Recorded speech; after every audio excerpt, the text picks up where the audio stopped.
हाँ, hello students, ये हमारा सिंपल हार्मोनिक मोशन का फर्स्ट लेक्चर है। इसमें हम सिंपल हार्मोनिक मोशन की मैथमेटिकल इक्वेशन और डिफरेंशियल इक्वेशन उससे जो रिलेटेड है उसका डिस्कशन करेंगे। ठीक है ना? तो पहली बात तो ये कि नेचर में जो बहुत सारे ऑसिलेशन इस टाइप के हैं कि जो सिंपल हार्मोनिक मोशन को फॉलो करते हैं।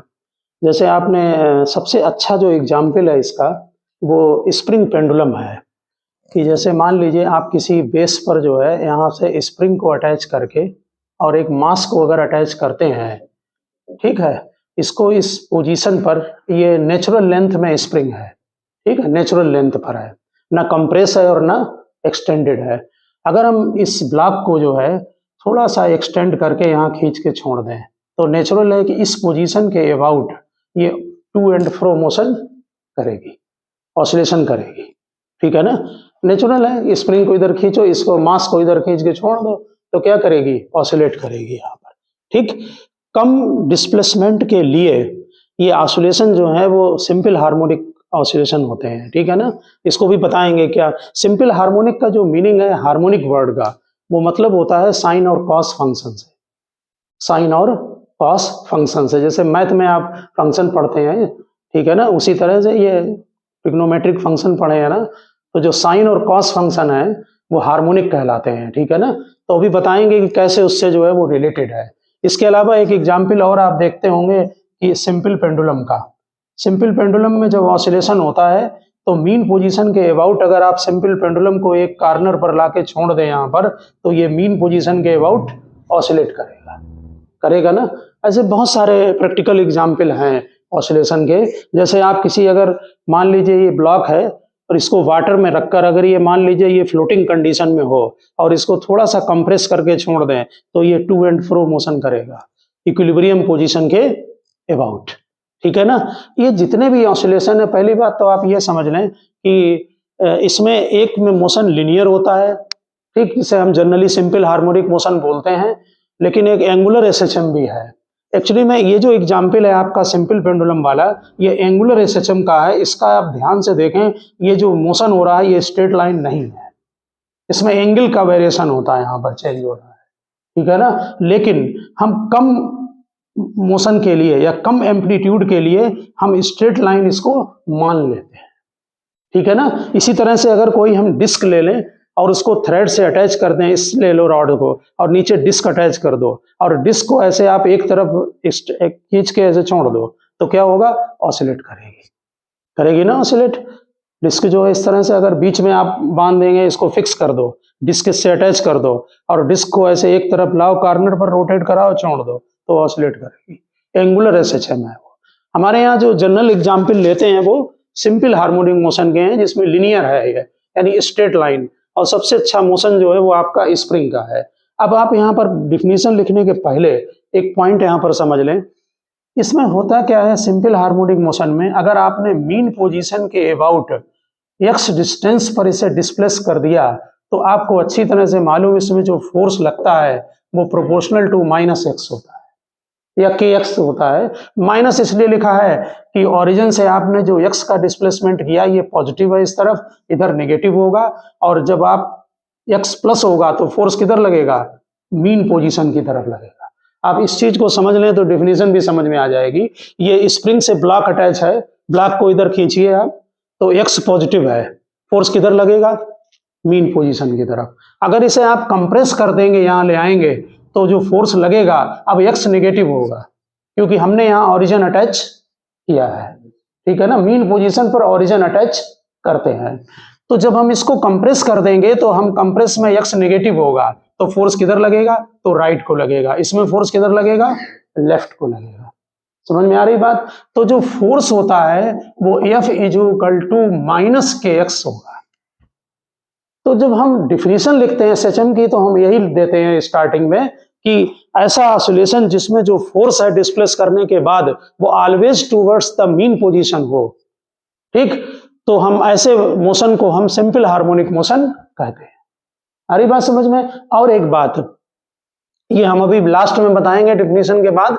अगर हम इस इक्वेशन को, आपको अच्छी तरह मालूम force F equal to ma होता है और a एक्सीलरेशन होगा। एक्सीलरेशन को अगर आप एक बार इंटीग्रेट कर दें तो क्या मिलेगा? वेलोसिटी। और वेलोसिटी को अगर इंटीग्रेट करते हैं तो क्या मिलता है? डिस्प्लेसमेंट। समझ गए ना? आप जरा समझने की कोशिश करें। अगर हम इसमें यही वर्किंग की गई, हमने जो डिफरेंशियल इक्वेशन है, इसे हम लास्ट में आते हैं यहाँ पर, अगर हम इसको इंटीग्रेट करके और डिस्प्लेसमेंट की इक्वेशन निकालते हैं तो इंटरेस्टिंग पॉइंट ये है, जो डिस्प्लेसमेंट आता है वो y is equal to a sine omega T, यानी कि साइन और कॉस फंक्शन आते हैं। इसका मतलब ये है, मालूम क्या है? जैसे आप ध्यान देना, कोऑर्डिनेट में अगर लिखा जाए कि y is equal to K x है, तो आपको मालूम इसका ग्राफ स्ट्रेट लाइन बनेगा ना? y is equal to K X का x1 डाल दें, 2 डाल दें, या y is equal to x ले लो, स्ट्रेट लाइन ग्राफ बनेगा। ठीक है ना? के एक्स में भी बनेगा, के कांस्टेंट है, 2x हो 3x हो। इसका मीनिंग ये होता है कि आप अगर x डिस्प्लेसमेंट करते हैं या x को चेंज करते हैं तो y में जो चेंज होगा वो स्ट्रेट लाइन होगा, यानी लिनियर चेंज होगा। जैसे जैसे x को इंक्रीज करेंगे y इंक्रीज होगा।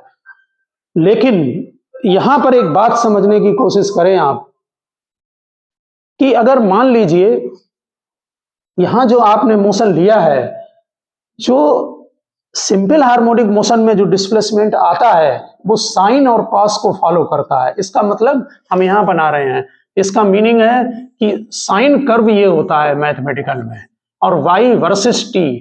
अगर आप डिस्प्लेसमेंट करते हैं तो जो डिस्प्लेसमेंट होता है वो इंक्रीज होगा, उसके बाद डिक्रीज होगा, फिर डायरेक्शन चेंज हो जाएगा और फिर जीरो हो जाएगा। इस बात को फॉलो करेगा ये, इसलिए इसको हार्मोनिक फंक्शन बोलते हैं, सिंपल हार्मोनिक मोशन। समझ रहे ना? यानी डिस्प्लेसमेंट साइन और कॉस को फॉलो करते हैं, फंक्शन को, अदर फंक्शन को फॉलो नहीं करते हैं। सारी बात समझ में है? तो मेन क्या है सिंपल हार्मोनिक मोशन की? मेन रिक्वायरमेंट क्या है? F proportional to minus X, जो मेन उसका कंडीशन है सिंपल हार्मोनिक की। ठीक? फोर्स ऑलवेज टूवर्ड्स, इधर लगेगा मीन पोजीशन, हमेशा मीन पोजीशन की तरफ फोर्स लगेगा अगर आप पार्टिकल को ऑसिलेट कर देंगे। ठीक? अब आप पहले आप लिखना स्टार्ट करें। लिखिए पीरियोडिक मोशन, हेडिंग डालें फटाफट, पीरियोडिक मोशन। पीरियोडिक मोशन वो होते हैं जो एक सर्टेन टाइम पीरियड के बाद अपनी पोजीशन को रिपीट करते हैं। जैसे सन के चारों तरफ अर्थ रिवॉल्व कर रही है, ठीक है ना? तो उसका एक पीरियड कितना है? 365 डेज। एक साल में पूरा एक कंप्लीट रिवोल्यूशन है। अर्थ अपने एक्सिस के अबाउट रिवॉल्व कर रही है, कितना टाइम पीरियड है? 24 आवर। समझ गए ना बात? ये पीरियोडिक मोशन है, एक सर्टेन टाइम पीरियड के बाद अपनी पोजीशन को रिपीट करना। अब आप थ्योरी लिखें, लिखिए periodic motion is that motion, periodic motion is that motion which is repeated, periodic motion is that motion which is repeated after, periodic motion is that motion which is repeated after a fixed interval of time, which is repeated after a fixed interval of time.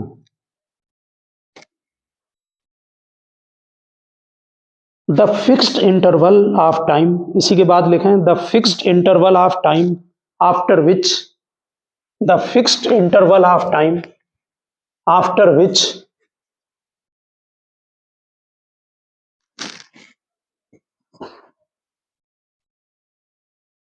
Motion is repeated is called period of motion. Motion is repeated is called period of motion. For example,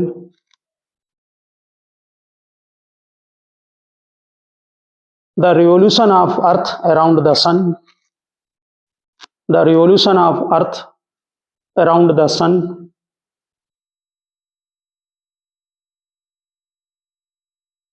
second, rotation of Earth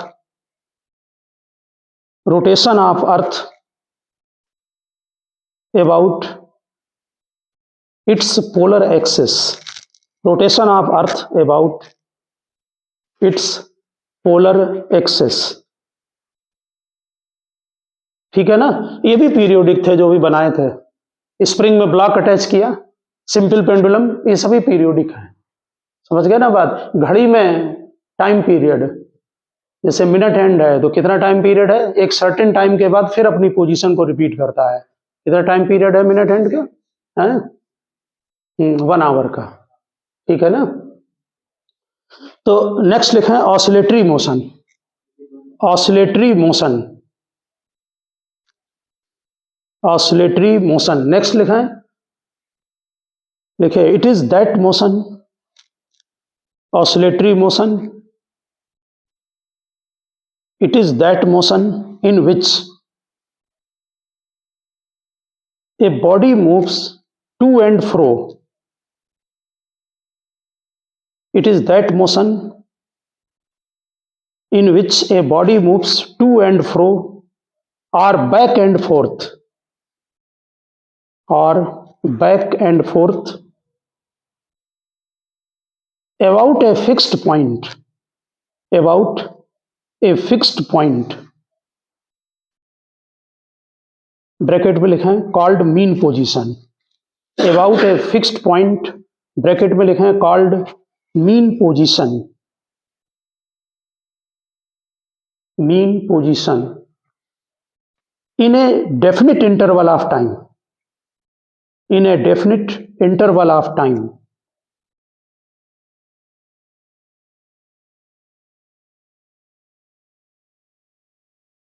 फिर लिखा next para में periodic and bounded motion, periodic and bounded motion of a body, periodic and bounded motion of a body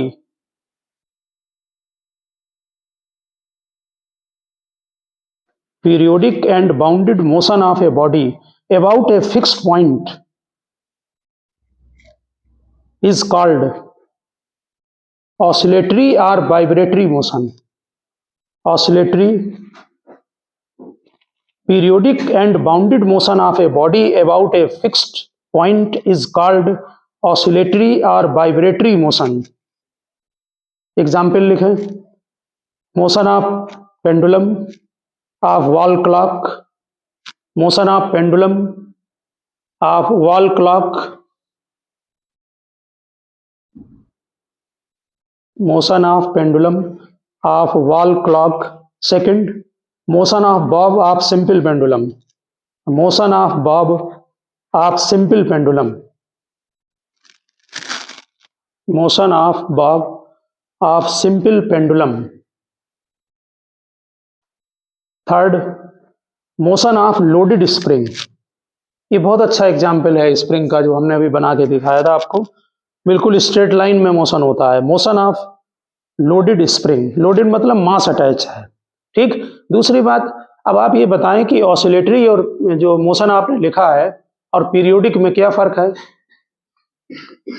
जितने भी आपके motion हैं, ध्यान देना इस चीज पर, जो ऑसिलेटरी मोशन थे ये भी पीरियोडिक हैं, लेकिन सभी मोशन जो हैं जैसे पीरियोडिक हैं वो सभी ऑसिलेटरी नहीं है। जैसे अर्थ रिवॉल्व कर रही है वो ऑसिलेटरी नहीं है लेकिन पीरियोडिक है, क्योंकि एक सर्टेन टाइम पीरियड के बाद अपनी पोजीशन को रिपीट कर रही है। समझ गए ना। तो नेक्स्ट लिखें difference between periodic motion and oscillatory motion. Difference between periodic motion and oscillatory motion.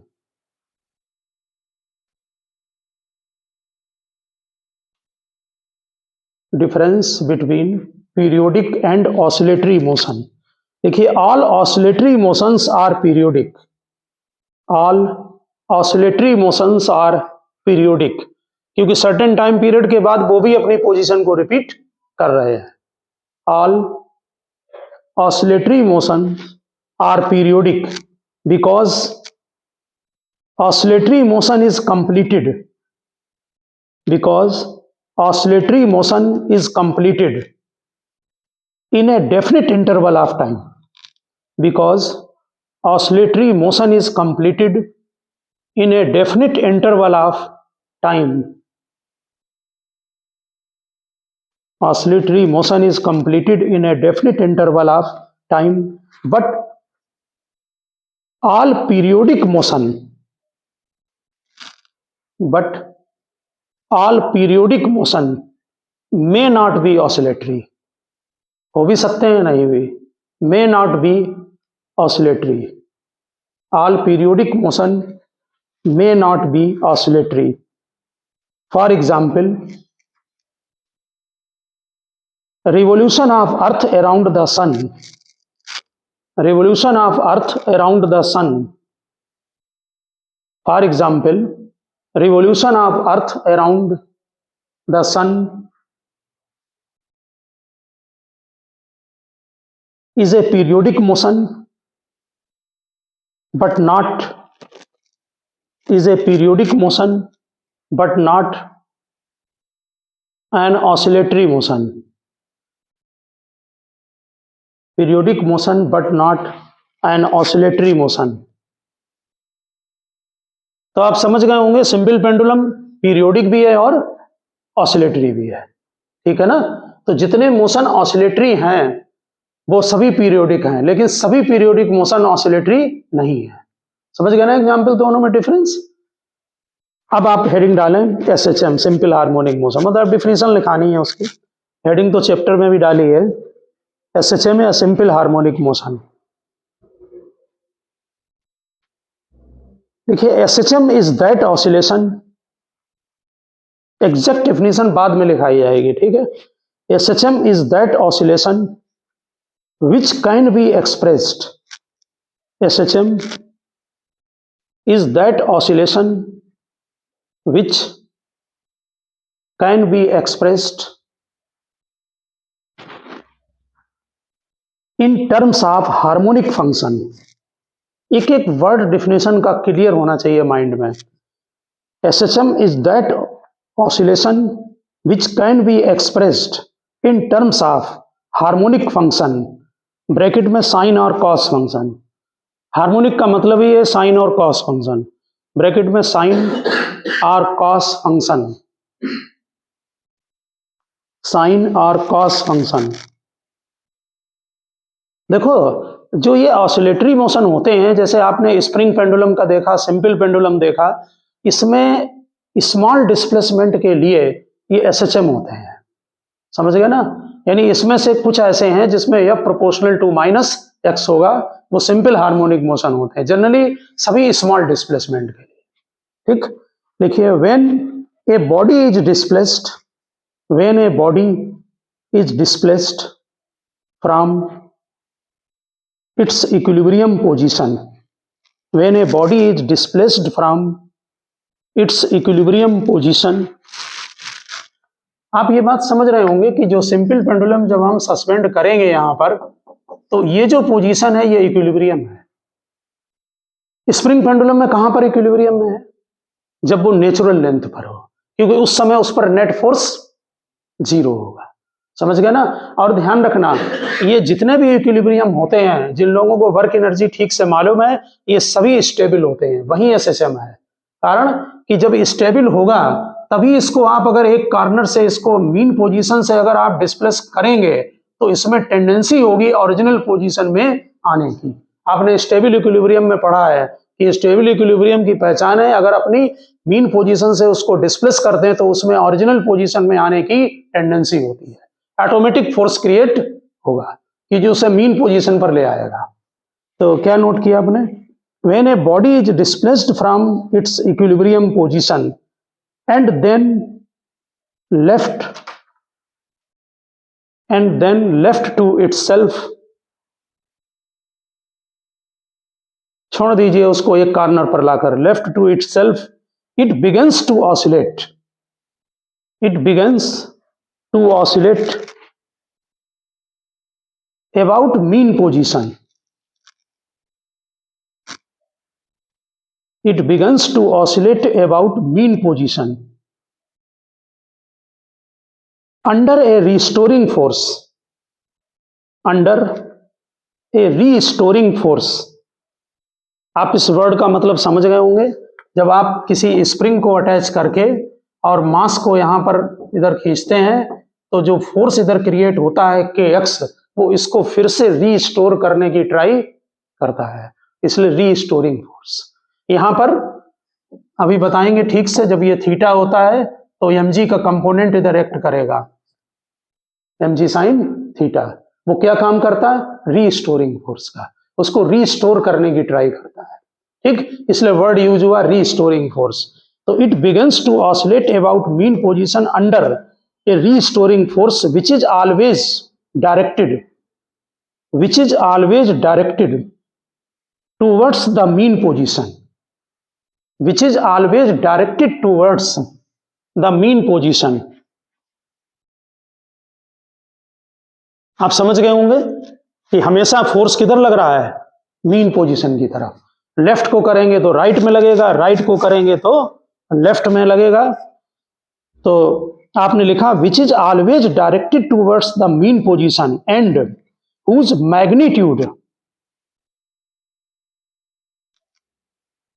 Magnitude, किसका है मैग्नीट्यूड? रिस्टोरिंग फोर्स का। Whose magnitude at every instant is proportional to the displacement. Whose magnitude at any instant is proportional to the displacement of the body. Whose magnitude at any instant is proportional to the displacement of the body from mean position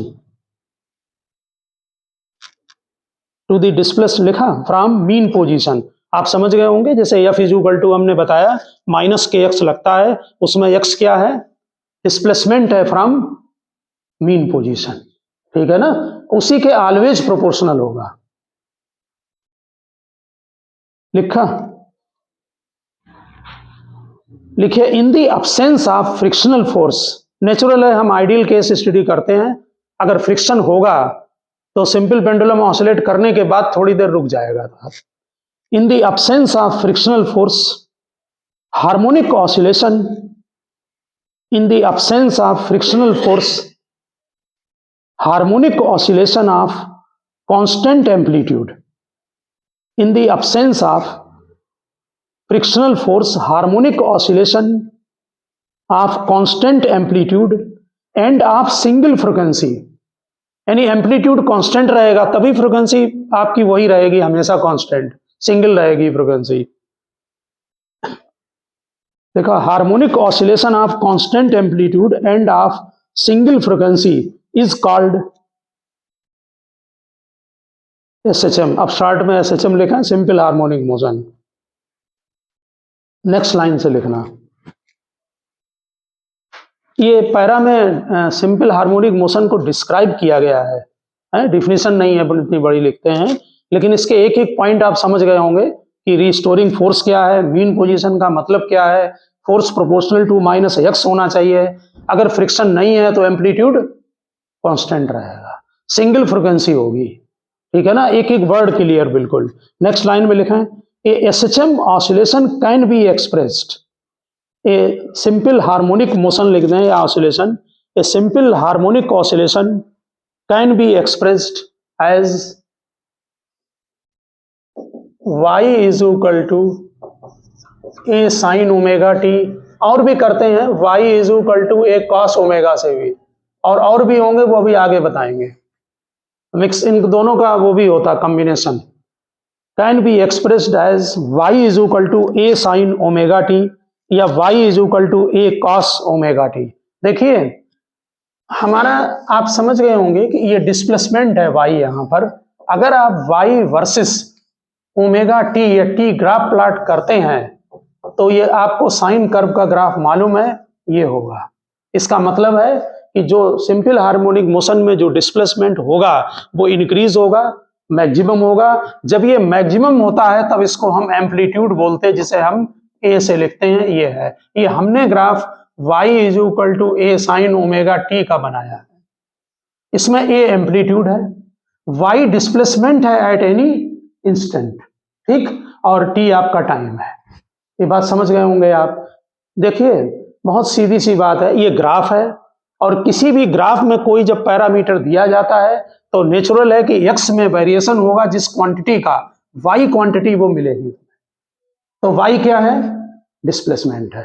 तो हमें displacement gain हो रहा है जैसे जैसे हम t को very करा रहे हैं। x एक्सिस पर यहाँ t है, ठीक, हमने इसका मीनिंग बता दिया है। आप थोड़ा सा फिर यहाँ एक बात को समझ लें कि जैसे मान लीजिए कि कोई स्प्रिंग में ब्लॉक अटैच है यहाँ पर, और आपने मान लीजिए इस ब्लॉक को यहाँ पर एक्सटेंड कर दिया है।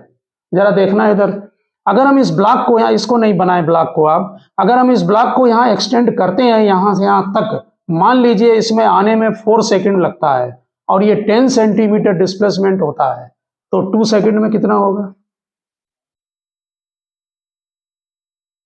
ये 4 सेकंड में मीन पोजीशन से यहां तक डिस्प्लेसमेंट 10 होता है, तो 2 सेकंड में कितना? हाँ, इसका कोई भी आंसर 5 ना दे। क्यों? अभी हमने मना किया है, ये स्ट्रेट लाइन वेरिएशन नहीं है, ये लिनियर वेरिएशन नहीं है जो यूनिटरी मेथड से निकाल दिया कि 4 में 10 हो रहा है तो 2 में 5 होगा। ये इक्वेशन देती है, आगे चल के बताएंगे, इसमें वैल्यू डाली जाती है टाइम की और ये डिस्प्लेसमेंट देता है। आप इसको समझने की कोशिश करें। अगर मान लीजिए मीन पोजीशन से यहां तक डिस्प्लेसमेंट 10 है, तो इसका अगर हाफ टाइम होगा तो ये ग्राफ कर्व है, ये हाफ नहीं देगा। बात समझ रहे हैं ना? अरे वो तो y = sin थीटा की इक्वेशन है, वो कुछ और ही देगा डिस्प्लेसमेंट, उसके कैलकुलेशन किए जाते हैं। हमारा यहाँ समझाने का मतलब है कि जो डिस्प्लेसमेंट है वो साइन और कॉस को फॉलो करता है, वो किसी और कर्व को फॉलो नहीं करता है। समझ गए ना? बाद में जब आप कैलकुलेशन करेंगे तो खुद ही समझ जाएंगे कि हमें इस इक्वेशन से निकालना है। फिलहाल डिस्प्लेसमेंट का मीनिंग हम यहाँ पर समझा रहे हैं कि वो लिनियर रिलेशन नहीं है। तो आपने 2 फार्मूले लिख दिए होंगे, ये y = a sin ωt और y = a cos ωt। बाद में हम फिर इस पर आप अभी आते हैं, यहाँ पर लिख दीजिए y is the displacement of body, y is the displacement of body from mean position, y is the displacement of body from mean position। Small a लिखें। मैक्सिमम डिस्प्लेसमेंट ऑफ बॉडी, यही एम्पलीट्यूड होता है। Amplitude मतलब एक तरफ mean position से कितना maximum जाएगा, ये लिखें maximum displacement of body bracket में amplitude, maximum displacement of body bracket में एम्पलीट्यूड लिखा। ओमेगा लिखें एंगुलर फ्रीक्वेंसी, ओमेगा 2π/t के इक्वल है, omega angular frequency.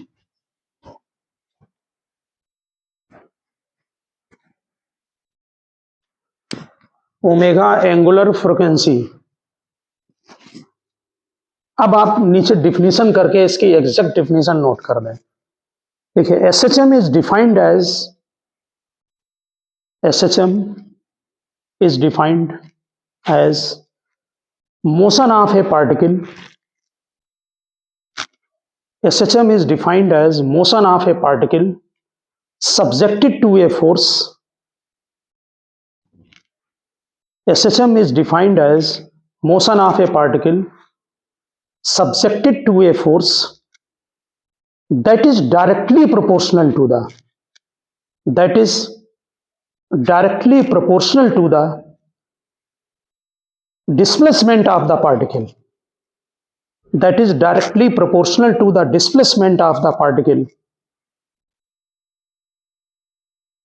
measured from its equilibrium position, displacement of the particle measured from its equilibrium position and acts opposite to the displacement, and acts opposite to the displacement।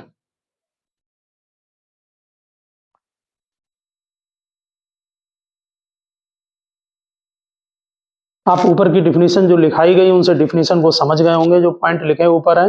Next line में लिखें if displacement is y and if displacement is y and restoring force is F, if displacement is y and restoring force is F, तो F proportional minus y. Generally जब displacement x direction में होता है तो F proportional to x लिख देते हैं, जब वाई डायरेक्शन में होता है वर्टिकल में तो वाई लिख देते हैं। एक ही बात है, दोनों डिस्प्लेसमेंट को रिप्रेजेंटेशन करते हैं, इन्हें इक्वल करेंगे तो F is equal to minus K Y आएगा। कुछ पॉइंट धीरे धीरे थ्योरी में समझ में आएंगे, अभी आप उनको नोट करते रहें। लिखिए, if mass of the particle is M small M, then if mass of the particle is small m, then acceleration is given by, if mass of the particle is small m, then acceleration is given by, यहां पर value put up कर दें f over m, f की value minus K Y डाल दें। देखो ये जो k अपान m है, यहां एक पॉइंट समझने की कोशिश करें। अगर हमारा स्प्रिंग पेंडुलम है, स्प्रिंग पेंडुलम, तो मास पेंडुलम का होता है। हमारे सिलेबस में स्प्रिंग का मास नहीं लेते हैं लोग, अगर लिया जाए तो फार्मूले कुछ बदल जाते हैं, ठीक है। तो मास किसका है? ब्लॉक जो अटैच है। के आप अच्छी तरह से जानते हैं, स्प्रिंग के केस में जो के है वो स्प्रिंग कांस्टेंट है, मालूम है ना। के क्या है? स्प्रिंग कांस्टेंट है, ठीक है ना। लेकिन उस जैसे जो अदर ऑसिलेशन होते हैं उनके लिए हम जनरल में बोल देते हैं कि ये स्प्रिंग फैक्टर है। मेरी बात समझने को, क्योंकि हर जगह तो स्प्रिंग अटैच नहीं है मास, ठीक है ना। जैसे इलास्टिसिटी में आप स्प्रिंग तो नहीं लगाते हैं, उसमें क्या लगाते हैं? स्ट्रिंग लगाते हैं। आपको ध्यान हो, हमने इलास्टिसिटी में स्प्रिंग फैक्टर निकाला है वहां पर, और यहां भी निकाल के दिखाया जाएगा कि अगर स्प्रिंग ना हो, स्ट्रिंग हो तो क्या होगा। तो उसके इक्विवेलेंट के निकाल लेते हैं और इनमें वैल्यू पुटअप कर देते हैं, यानी ये स्प्रिंग फैक्टर कह देते हैं।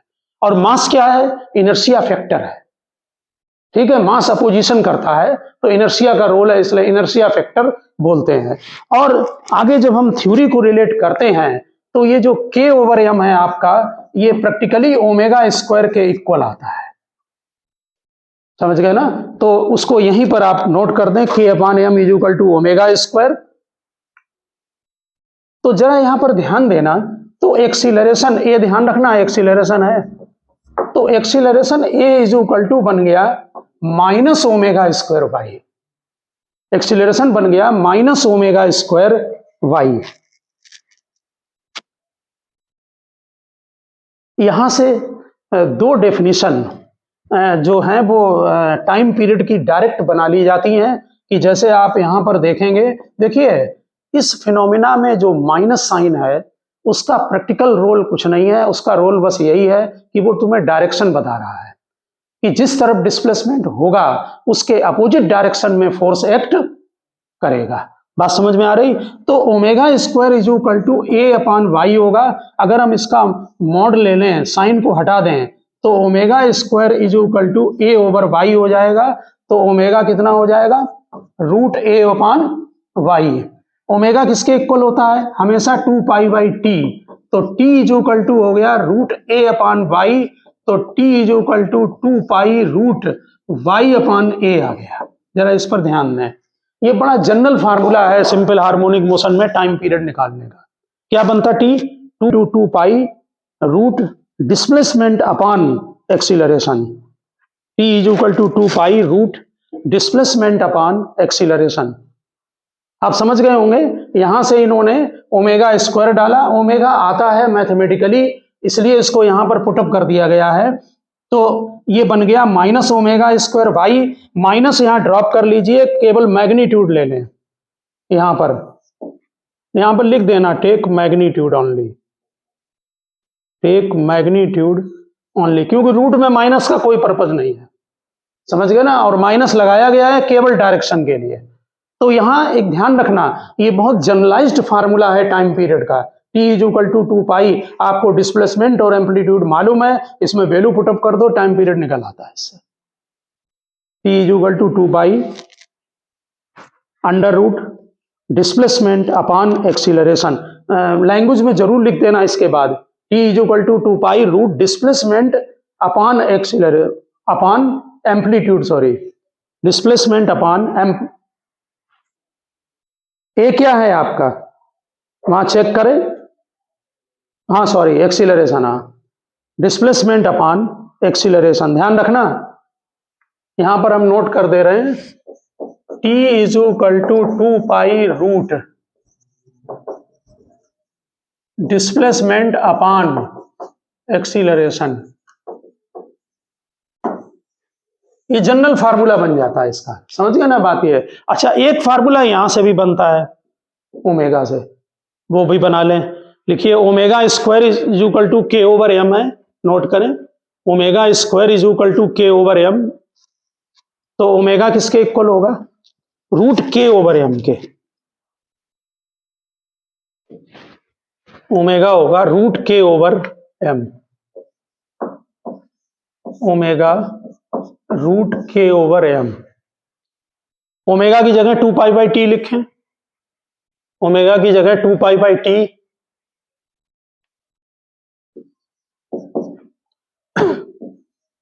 Omega root k over m, omega 2 pi by t, तो t is equal to 2 pi root M over के।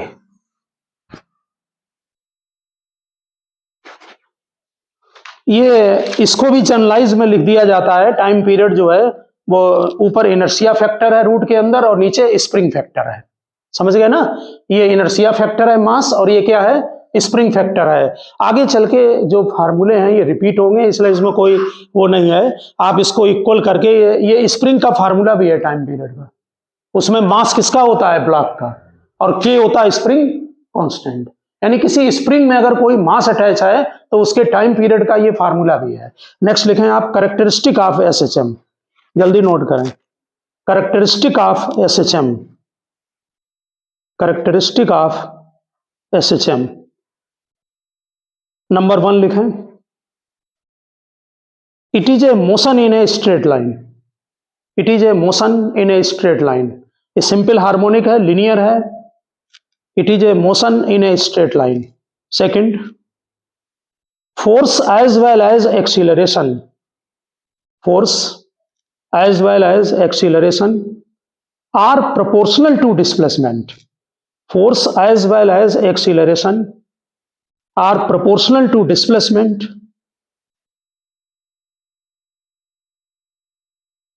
and directed opposite to displacement, and directed हमने दोनों पॉइंट एक में कर दिया, ये force as well as acceleration are proportional to displacement and directed opposite to displacement. अच्छी तरह से 2-3 बार आप नोट कर चुके हैं, समझ गए होंगे। Next point, motion is oscillatory, motion is oscillatory, motion is oscillatory. Next point, time period is, next point, time period is independent of amplitude, time period is independent of amplitude, it depends only on the, it depends only on the force constant of the system, it depends only on the force constant of the system and mass of oscillating body and mass of oscillating body and mass of oscillating body। आप समझ गए होंगे बात को, point पहले से लिख चुके हैं आप, उन्हीं को आपने अलग किया पॉइंट को, ठीक है ना, डिफिनेशन में ऑलरेडी नोट है। अब आप हेडिंग डालें basic differential equation of SHM, basic differential equation of SHM, basic differential equation of SHM. और अब आप नोट न करके पहले इस थ्योरी को समझें और बाद में नोट करना। जरा यहां देखें, देखिए basic differential equation of SHM लिखा है, हमने बताया कि एसएचएम की जो बेसिक डिफिनेशन है वो force proportional to minus X है। एक्स क्या है, डिस्प्लेसमेंट है। F is equal to minus K X होगा, न्यूटन सेकंड लॉ से F is equal to M A होगा। ठीक, आगे बढ़े, एम ए हो गया माइनस के एक्स के इक्वल, एक्सीलरेशन डिस्प्लेसमेंट का डबल डेरिवेटिव होता है, आपको मालूम होगा, ठीक है ना। अरे वेलोसिटी dx बाई dt होती है, एक बार और डिफरेंशिएट कर दो तो एक्सीलरेशन आ जाता है, उसको आप लिखते हैं d2x upon dt2 is equal to minus K X हो गया, ये d2x अपान dt2 मास को यहाँ डिवाइड करें और k अपान m हमने बता दिया ये ओमेगा स्क्वायर के इक्वल आता है आगे मैथमेटिकली, और उससे इसलिए इसको हमेशा इसी के इक्वल यहाँ रख देते हैं, इसको लेफ्ट में ले आए तो प्लस ओमेगा स्क्वायर एक्स हो गया। ठीक है, देखिए ये जो इक्वेशन है ये 12th में आपको ये डिफरेंशियल इक्वेशन कहलाती है और 12th मैथ में ये सिलेबस में है। ठीक है ना, ये टॉपिक भले 11th में आपके नहीं है लेकिन कॉम्पिटिटिव के लिए और इसको एसएचएम को समझने के लिए ये बहुत ही जरूरी है पॉइंट है। आपको लर्न नहीं करना है, आपको बात को समझना है कि ये रिजल्ट क्या आ रहा है, समझ गए ना। इसको सॉल्व करने के मेथड होते हैं, तो इसको सॉल्व किया गया वो आपके समझ में आ जाएगा। इसमें 2dx/dt को मल्टीप्लाई कर दें पूरी इक्वेशन। ठीक, आगे बढ़ते हैं, ये 2dx/dt मल्टीप्लाई किया। अब जरा ध्यान से देखना, ये जो लाइन हमने यहाँ पर नोट की है इसको हम ऐसे लिख सकते हैं, कैसे, इसको क्लियर करें, d अपान dt dx अपान dt के होल स्क्वायर का डिफरेंशिएशन। जब आप x स्क्वायर का डिफरेंशिएशन करते हैं तो क्या लिखते हैं 2x, और अगर आपने विद रिस्पेक्ट टू x नहीं किया, अगर विद रिस्पेक्ट टू t किया तो क्या लिखेंगे dx/dt लिखेंगे। तो बिल्कुल वही चीज 2 को नीचे लिखिए, एक पावर कम किया और विद रिस्पेक्ट टू t किया, इसलिए dx/dt का फिर से डिफरेंशिएशन, यानी इसको ये कंबाइंड करके ये आ गया। आप समझ में आ गई बात। हमने एग्जाम्पल बताया x स्क्वायर का, फिर यहां देख लो dx/dt का अगर होल स्क्वायर है इसको डिफरेंशिएट करोगे तो 2 लिखो, एक पावर को कम करो और इसको दोबारा डिफरेंशिएट कर दो तो क्या लिखोगे d2x अपान d2, ये लाइन ये तैयार हो गई। तो जब इससे ये बन रहा है तो हम इसको ये भी लिख सकते हैं d अपान dt करके। बात समझ में आ गई ना। तो आगे आप फिर मैथमेटिकल वर्क है, आप समझ रहे होंगे। इसी तरह से हम x स्क्वायर का अगर d अपान dt करते हैं तो डिफरेंशिएशन होगा 2x dx/dt, हमने अभी बताया आपको। बात समझ में आ गई। तो यानी इसको समेट के इसमें ले आए फॉर्म में। अब इसको दोनों तरफ इंटीग्रेट कर दो उठाकर, तो d अपान dt गायब हो जाएगा, हट जाएगा, क्योंकि इंटीग्रेशन अपोजिट वर्क है डिफरेंशिएशन का। तो d अपान dt हटा दें, ये बच गया। आई बात समझ में। ठीक, इंटीग्रेट कर दें ऑन बोथ साइड्स। अब ये मैटर आया तो d अपान dt इंटीग्रेशन में हट जाएगा, ठीक है ना, क्योंकि ये डिफरेंशिएशन है, नेचुरल है, रिवर्स वर्क है, तो आप इसको हटा दें d अपान dt को। अब यहां ध्यान दें, आपको पता होगा कि जब भी इंटीग्रेट करते हैं तो एक कांस्टेंट टर्म आता है। यहाँ कांस्टेंट टर्म k नहीं लिया क्योंकि k यहाँ ऑलरेडी लगा हुआ था, इसलिए ये कैपिटल ए लिया गया है, और ये एम्पलीट्यूड नहीं है, एम्पलीट्यूड को स्मॉल ए से लिया गया। ठीक है, आगे बढ़ते हैं। इनको कांस्टेंट को निकालने के लिए हम डिफरेंशियल इक्वेशन में कंडीशन डालते हैं। कंडीशन समझें, जब कोई बॉडी ऑसिलेट करती है, जैसे ये सिंपल पेंडुलम ऑसिलेट कर रहा है, जब ये कॉर्नर पर पहुंचेगा तो x एम्पलीट्यूड के बराबर होगा और ये यहाँ पर वेलोसिटी 0 होगी, डिस्प्लेसमेंट यहाँ मैक्सिमम होगा क्योंकि पार्टिकल यहाँ रुक जाएगा। समझ गए ना। मीन पोजीशन पर क्या होगा, डिस्प्लेसमेंट 0 होगा। कंडीशन चेक करो, जब x is equal to a है, इसका मतलब डिस्प्लेसमेंट किसके इक्वल है, एम्पलीट्यूड के, तो वेलोसिटी dx/dt 0 होगी। तो dx/dt की जगह 0 डाल दें, यहां x की जगह a डाल दें, तो कैपिटल A की वैल्यू आ गई। समझ गए ना। अब आगे बढ़े, a की वैल्यू इसमें पुटअप कर दें, ये वैल्यू यहां आ गई, a की वैल्यू डाल दी गई। ठीक, आप जरा ध्यान से देखें, dx/dt वेलोसिटी है और ये वेलोसिटी का एक्सप्रेशन बना। अगर हम अंडर रूट लेते हैं, आगे एसएचएम में कई मेथड हैं, स्पेशली आपके सिलेबस में भी हैं वो मेथड कि जिनसे वेलोसिटी को जब ड्राइव करेंगे तो यही इक्वेशन आएगी। ये बेसिक डिफरेंशियल इक्वेशन से निकाली गई है, इससे हम 11th में नहीं शो करते हैं। समझ गए ना। यहाँ v इसकी के इक्वल होता है, ओमेगा एंगुलर फ्रीक्वेंसी है, a square minus x square, यहाँ a क्या है, एम्पलीट्यूड है। ध्यान रखना ये बात को। ठीक, वहीं पर हम आगे आपका, ठीक है ना, यहाँ इस चीज को ध्यान रखना क्योंकि इनमें कंफ्यूजन ना हो जाए, क्योंकि यहाँ भी एक्सीलरेशन लिखा हुआ है, यहाँ x is equal to a bracket में लिख दिया एम्पलीट्यूड। समझ गए ना बात। आगे बढ़ते हैं। अब वेलोसिटी क्या होता है, dx/dt होता है, लिख दें dx/dt। x को x के साथ लें और ओमेगा के साथ dt करें, और फिर दोनों साइड का इंटीग्रेशन होगा। इसका इंटीग्रेशन आपके 12th सिलेबस में है और ये इंटीग्रेशन का फार्मूला होता है sine inverse x upon a। समझ गए ना? इजुकल टू ये ओमेगा dt का t हो जाएगा और कांस्टेंट टर्म फाई आया है। बस यहां से आपका मेन है रोल समझने का। यहां से जब हम इनवर्स को हटाएंगे तो x अपान a ये इधर आ जाएगा sine omega t plus phi. तो x इजुकल टू क्या हो गया? a sine omega t plus phi. ये डिस्प्लेसमेंट की जनरल इक्वेशन है। ये किसकी है जनरल इक्वेशन? वेलोसिटी की। आप ये ध्यान से समझें, हमने कहां से स्टार्ट किया था और कहां पहुंचे हैं। हम एसएचएम की बेसिक डेफिनेशन से हमने स्टार्ट किया कि force proportional to minus X होना चाहिए और उससे शो कर दिया कि अगर force proportional to minus X होगा तो डिस्प्लेसमेंट साइन फंक्शन को फॉलो करेगा।